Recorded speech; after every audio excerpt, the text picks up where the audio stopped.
Wow, smiling but a ball of nerves. This panoramic view is amazing. After around 15 hours we landed in South Africa. Joburg is where we toured. Our first visit was Maropeng, the center of the cradle of humanity. Next, the safari ride. The first animal we saw was the Cape Mountain zebras.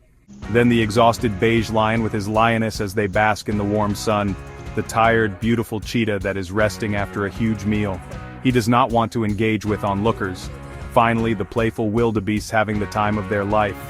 Then we ended the safari tour with a few memorable pictures. We saw the statue of Nelson Mandela, a large bronze sculpture, located in Nelson Mandela Square in Sandton, Gauteng, the former president of South Africa and anti-apartheid activist, created by Cobus Hatting and Jacob Maponyane, 20 feet high and 7 feet 7 in dimensions.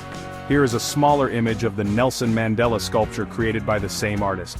The statue depicts Mandela wearing his Madiba shirt and dancing in what was referred to at the unveiling as the Madiba Jive, an imposing reminder of South Africa's favorite grandfather who continues to inspire.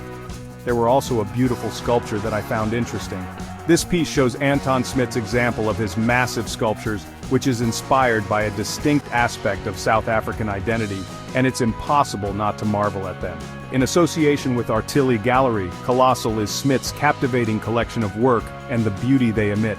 Established South African sculptor, widely revered for his overwhelming heads in monumental bronze, Anton Smith's sculptures epitomize his exceptional skill at imbuing his pieces, motionless though they are, with an undeniable feeling of movement. They seem as if they were about to reach out and touch or speak to the viewer. Even the most abstract pieces express the instincts and feeling of humanity. Lawrence Graff. Stores in Sandton, Gauteng, the wealthiest square mile on the continent, is the Sandton CBD.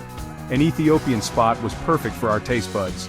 We ate injera with things such as sautéed chickpeas, lentils, etc. Then we had coconut water and coconut meat from the actual coconut.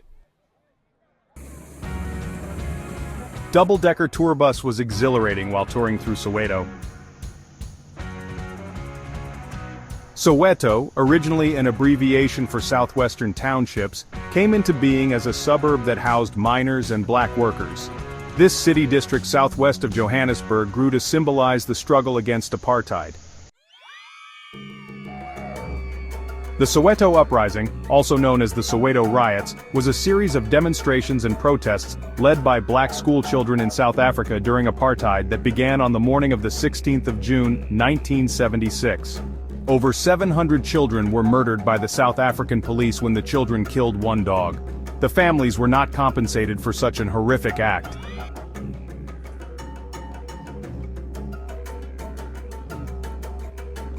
We visited Nelson Mandela home in Soweto where he lived with his first wife Evelyn Ntoko and second wife Winnie Mandela.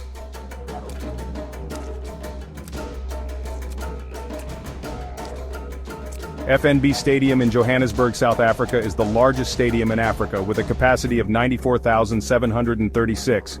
It's also known as Soccer City and the Calabash. A sight to see. Chris Brown performed and filled the stadium to the maximum capacity. Those were the highlights of my trip to Joburg SA. I must say that I had lots of fun, entertainment, and education. I learned more about Joburg in 2 weeks than my age years.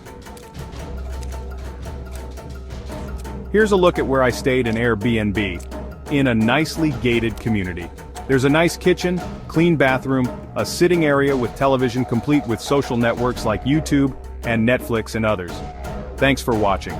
Like, share and subscribe.